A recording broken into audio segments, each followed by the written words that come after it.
So some women have been reduced because of fear of what happened to those of us who spoke out. When people see what I went through in prison, when people hear the plight other women who spoke out have gone through, they look at Betty Nambos's back. Yeah. They look at, you can talk about a million different women who have spoken out. There's Comrade Olivia Lutaya who went to jail simply because she was standing together with Bobby Wine or NUP.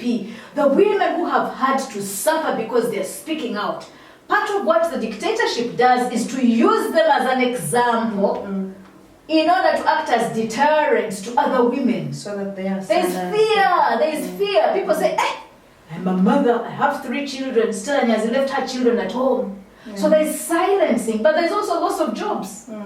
Those of us who work in Uganda are either public servants, or we're in the private sector, or we're in the market economy. Now what happens to a person like me who was employed by the government at the oldest university is public service was used to deny me my job. Yeah. I was taken to court, and then I took Makerere to court as well.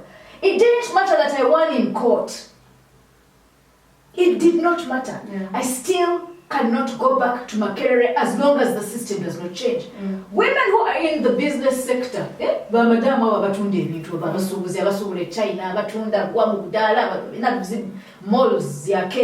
those women rely on paying taxes to Uganda Revenue Authority. The minute you are named and marked as Daisy is that woman with the Wezeka head, okay? They will tax you, they will come after your business. I have friends. You won't just be blacklisted.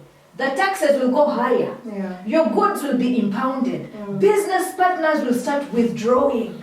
Who wants to do business with an anti-government person? Civil society organizations such as FEMRATE, civil society organizations, non-government organizations were shut down. Yeah.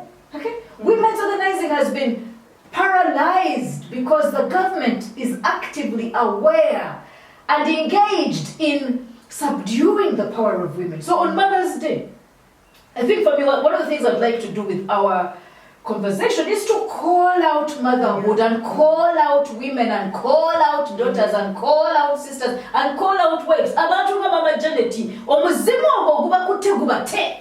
Omuzimu ogukwate obuchala in Uganda, the demon that is holding back women's power. We call it pussy power. Our pussies are powerful. That power should come to the front line.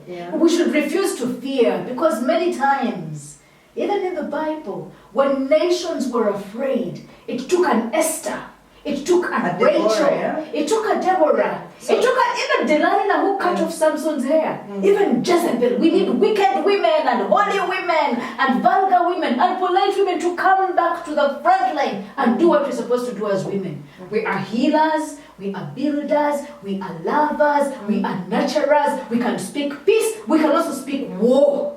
Me, I call warriors to the front line. And after we do the war, we'll have healing. But women must play our part.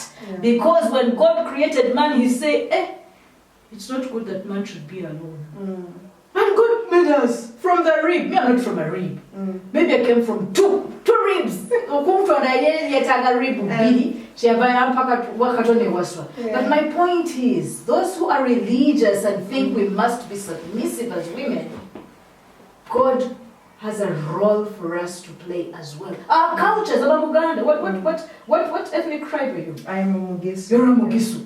I don't know about Gisu women, but the other women, my ancestors were strong women. I look back and I see a long line of strong women. I want my daughter and my granddaughters and the great-great-granddaughters to build this lineage. Yeah, so Stella, we also ran a poll to receive some questions online, and this is like one of my very favorite parts.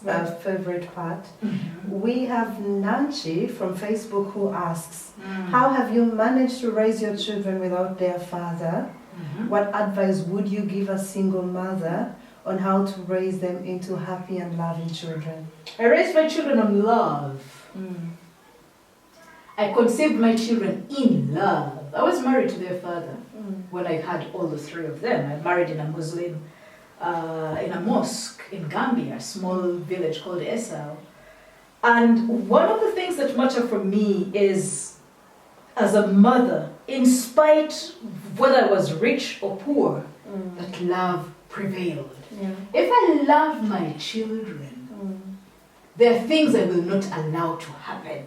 There are women who've said to me, how can you do that? A whole mother?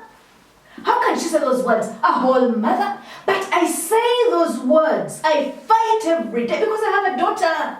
I want Uganda to be better for my daughter. I love my daughter so much. I don't want to leave her a polluted Uganda where she'll say, but mom, what did you do? Yeah. When Museveni did this, what did you do? When Muhoozi was doing this, mommy, what did you do? Mama Stella, what did your generation do? Yeah. Okay? And because I love my children, there are things I will not allow to happen. Yeah. My daughter went to a private school in Uganda, and there was abuse happening by the system. Black girls had to cut off their hair.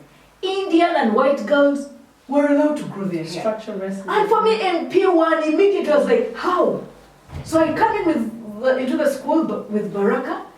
I cut off her hair, and then she cries because culturally for her, my children's father is Gambian. Culturally for them as Fulani people, you must have your hair. We nurture beauty as we nurture brains and we nurture muscles among the Fulani women. And so when they say it's Indian culture, I say, but my daughter is an African. And in her culture, we don't shave the heads of young girls. And I fought. The women, the mothers in that school, were the first to say, how can she fight? If she wants, she can take her child up. And I said, no, I have the money. I have the money for this private school. I'm not begging any of you. I'm not a debtor. And my children have the grades to stay in this school. My daughter swims. So out of love, I changed that policy. Yeah. PTA meetings, I became the chair of PTA. I sat in those meetings. I raised my hand. I spoke to Sudhir. I spoke to Rajiv. May Rajiv's soul rest in peace. I spoke at Kampala parents until P3. Black children were allowed to grow hair. It seems like a very small thing, but in terms of dignity and pride of our children, how do you tell your black child, Baraka, you're black, you are equal to Surita, who is an Indian, and you're equal to Bella, who is Italian. They have hair, but you're told your hair is dirty. It is these acts of love where we fight from a place of love that make me the mother. People are like, how could she say those words? How can you not insult Museveni? If you love your daughter. Museveni akola ki ekyobusiru n'osirika. How can I keep quiet when Makerere is threatening to take away my children's food? I talked and I begged and I talked and I begged and I wrote letters. I was polite. I did everything that civilized society does. My children's food was going away. So I undressed. I brought my breasts to the front line. Every woman in Uganda should be able to do this in order to change their environment. So people who say, how could she do this when her daughter was there? I told Baraka, come. Waswa, Kato, you come from your room, come from your deckers, you come down. Tomorrow, this body that you see is going to be on all the television stations. You know why? Because my job, which takes you to school and feeds you and pays for the car fuel and takes you to hospital, my son Waso had just been operated in a private hospital. I'm a single mom. I get my money through hard work. Makerere is paying me a salary. I work so hard. And a man is threatening me and all of Makerere says, yes, this man is abusing your contract, but he's an elderly professor who has done so much for Uganda and knowledge building. Nyazi, you're in the right, but he's a male professor, he's old, you wait, keep quiet, be humble. And they're taking away my job. And the expectation was I would sit down and be a good girl. No! I brought these 2 bazookas to the front line. Did you see them, Daisy? I saw them. Bazooka. Stella, I have been traumatized for 9 years after seeing your bazookas. But anyway. But why is it trauma? You have a problem. No, don't laugh. Don't laugh. I'm not laughing with you. I was fighting a war. Why were you traumatized? No, I understand it now. Why were you traumatized? I understand it now. I was fighting for you. Yes, you were fighting for me. Like I was fighting for Baraka. There was also a lot of different other propaganda. Do not be a person who falls for propaganda. I cannot deal with women who don't think for yourselves. Sit down and say, Nyanzi yeyambudde bagamba mulalu bawa omulalu omulimu emakerere. Sit down and think for yourselves. You Ugandans who are watching me on Facebook Live, mutuule wansi emmana muzituuze wansi mulowooze. Nyanzi agenda okweyambula nga makerere yamuwa omulimu nagenda okweyambula nga ndi muguwa ddalu. So Stella, why were you traumatized? No, I like why were you traumatized? No, because I mean because you have been raised in the patriarchy. Yes, your exactly. breasts are beautiful. Men love these things. Women too. Our babies suckle these things. These are weapons, just as they're sites of pleasure. Yeah. So Stella, I would like you... Yeah. Me, I don't work with weak women, Daisy. I don't work with weak men. I don't understand why your own body would traumatize you. When men stand around, on Derek, what generated belly. Mukamba bana ngo ina maso bana 6 pack. Agandi agwengalete lwaki ofuna trauma ganawoga ina kalega kalinga akange. Okay. That is the power they took away from us. Our bodies are sacred.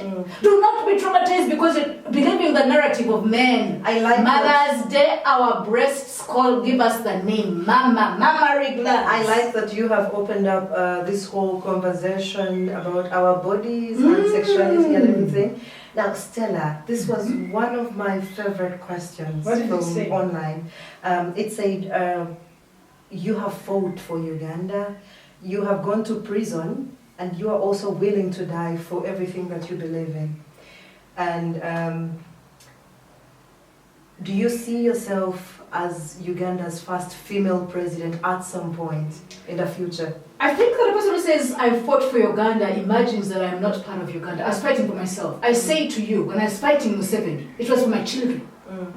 Okay? I cannot bear the thought that my children are going to live under that oppression in Uganda. I cannot bear the thought that my children have to live under a dictatorship. So as a mother, I refuse to stay silent. I refuse to stay passive. As mothers, we have to do something. Yeah. So when I was fighting, I wasn't fighting for Uganda. I was fighting first for myself. Feminism says the personal is political. The political is personal. So for me, before I was fighting for those mothers out there, I was fighting for Stella Nyanzi and her children. And her community. It is my struggle too. Will I become first woman president? I am not running for president today. I am seeing the elections that are coming up in 2026. I see the election violence. I see an inept electoral commission appointed. Commissioners appointed by the dictatorship. I see the money that is being spread in all the political parties, the division of our opposition political parties. I see the masses disillusioned and trying to find ways to liberate themselves. I see a failing economy. People are so poor that their vote will be paid with salt and t-shirts that say Museveni tova kumeini. This year, 2025, I'm observing the 2026 elections. I observe them with the memory of the murders that happened in 2021 when young people, old people, businessmen, a woman who was hawking food, nobodies, but also somebodies were shot. Shot on our streets because of elections. 2026, I'm an exile. I'm observing. If the men don't get their acts right, Ugandan women must arise. On Mother's Day 2025, as we go to 2026 and have an election, perhaps we should observe and see Museveni, Muhozi, his son, Bobby Wine, he's a messenger, my president is in prison, Mugisha Muntu I love, but he doesn't seem, he's like a barking dog that doesn't bite. Mao has been corrupted. All the men who are leading all these political parties, the ones who are running for the presidency, my own party president, Patrick Oboya Muret, the sort of political gimmicks they're playing are sacrificing our country. So if the men fail in 2025, in 2026, they mobilize another fake election, it is your future. My children's future. I'm in the evening of my years. I'm going. But perhaps the women should arise leaders. Yeah. It is not to say that women are not fallible, because the First Lady, the Prime Minister, the Speaker of Parliament, the women members of Parliament, the women cabinet ministers, they haven't served Uganda. They haven't served Ugandan women. They haven't served Ugandan men and children. They haven't served our country. They have served their bellies. But perhaps there'll be a new crop of women. And if you offer solidarity, and we're looking for a leader, and we fail, Baraka fails to become the next woman president, Dora doesn't run for president, Amita doesn't run, Kabachacha doesn't run, perhaps I will run for the presidency. But what I'm saying is, today I'm in exile. I like that. Today I'm in exile. And we should, as women, observe what is happening in 2026. Stella, How many women presidential candidates will there be? How many will there be? Answer me. Don't look down. Answer me. I mean, for the very last election, I think there was only one. Why did she not perform well? Yeah. Why didn't women support her? I ran for the parliamentary elections in 2021, and I learned some lessons. Yeah. We need finances Yeah. to mobilize. We need solidarity. We need partnerships. We need access. We need to do the things that politics demands of us to get mass mobilization. Is there time for 2026? I don't think so. The 2026 election seems closed already.